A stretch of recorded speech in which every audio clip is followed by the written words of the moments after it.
You go today? I don't know. It's a good question. It's a good question. All right, sounds good. Considering Evan playing at the 5 just all preseason, how do you feel like the guys have played around him, giving him all that space? I think they've done a really good job. I think he's done a really good job assuming that role. Again, like he's elite with the ball in his hands in small spaces. So not only is it about him, but he knows how to get his teammates the ball. And when you're going to get the ball, you do things differently, right? You cut harder, you space more, you relocate, all those things. And I think the guys have seen that they're going to get it, so they're willing to do those extra things.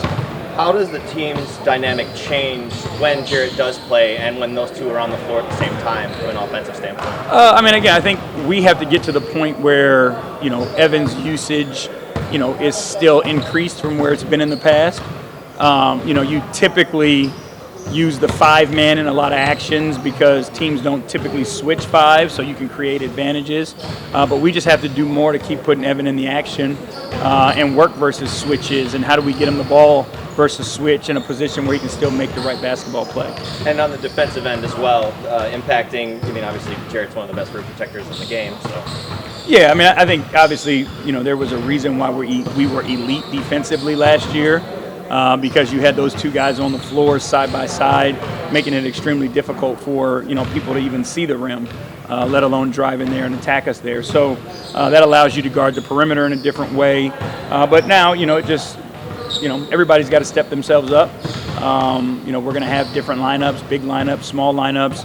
People just have to go out and execute our system. You've admitted in the past that you like ugly games. Is this taking some getting used to, just getting up and down the floor like this? Yeah, and it's, we're still going to win it ugly because there's going to be those moments that separate from wins and losses where somebody's got to be more gritty than the other team. Our expectation is we can thrive in those moments, and that's what we aim to do. What kind of challenges does Brooklyn present? First opponent, obviously, but, Mikal and Nate. Obviously they've got, elite individual talent. Looking at the film from the preseason, like Ben Simmons is playing with confidence. He's attacking. He defends multiple positions, so he creates his own problems as a 6'10" point guard. Bridges can get to his spot and create his shots. And then they can do some things defensively because of their size, where they can switch a lot, keep people in front of them, and not have to bring extra help to the ball. So, they present some problems. But, again, I think if we do what we do well, we'll be just fine. Evan's been vocal about wanting to be an all-star. Is that something that you guys set goals like that and try to achieve in the third season? Yeah, we want our guys to put some pressure on themselves if they're capable of handling it. And Evan is capable and proven that he's capable of handling things at a young age that some people might not. Some people may put that pressure on them and it changes the way that they play in a negative way. Evan is so selfless that all that means is he's going to do more of the right things. And, that's a good thing for us. So, we want Evan to push himself to be as great as he can and set high goals and then do whatever it takes to reach them. Is Sliver one of the fastest guys on the team in terms of going from defense to offense out there? Yeah, he's, one of the, and I know there's some guys who have some pushback, but, he might be the fastest guy we have from stop to start. I think he gets to his highest speed more quickly than anybody on our team, so that translates from converting from defense to offense, but also offensively, like when he's making cuts and those types of things, he's able to get to full speed quick as well. Did Jarrett have any kind of setback? No. Was there anything concerning with their reevaluation over the weekend? Okay. And you mentioned yesterday that you want to see him put in a whole practice before you put him in a game situation. Like looking ahead to the schedule in this weekend, there aren't as many practice times available because you start 3 games in 4 nights. So is this something that could be potentially a multi-game absence with him? Possibly. And again, our goal is always to do what's most safe by our players and put them in a position to be successful.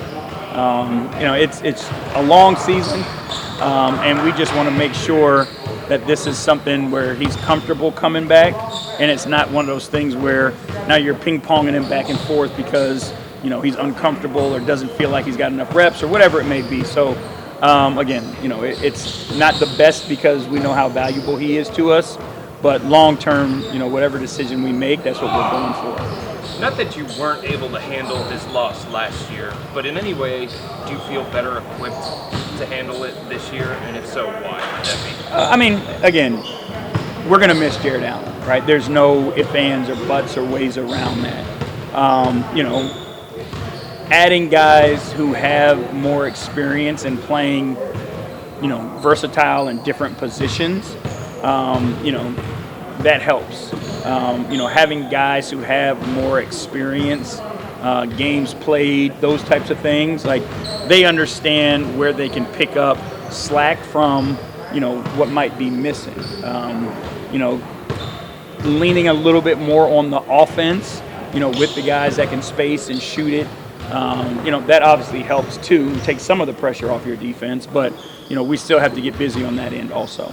Knowing that the season starts tomorrow, was the vibe different today than it's been the past couple of weeks? Does it seem the same? Just kind of give us a sense of what the guys are like right now. I think the guys, they're loose and ready to go. We intentionally wanted training camp to be uncomfortable. We wanted the preseason to be uncomfortable. But what we also have to remember and maintain is our identity. And we are a group that likes to have a lot of fun. Like, we have fun in the competition.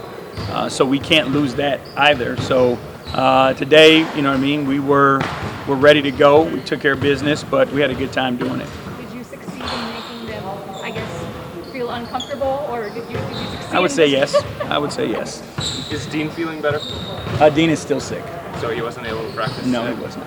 What is his status for tomorrow? We'll see. I'm sorry to ask this before, JB, but with Donovan not signing an extension, there's obviously going to be outside noise you guys can't control. How do you guys kind of block that out and not let it become a distraction as the season goes on? It's the perfect opportunity to live by, what the things we talked about leading up to this point. If we are gonna ride our own wave, like, the outside noise doesn't matter. Other people's opinions don't matter. The only thing that matters is what we're doing in every single moment. And, I have not seen any inkling that Donovan is not committed to this team. He's been with the group throughout the summer. He's gone through training camp. He's doing the right things. He's working with his teammates. So I let my eyes tell me what I see, as opposed to listening to what other people might say.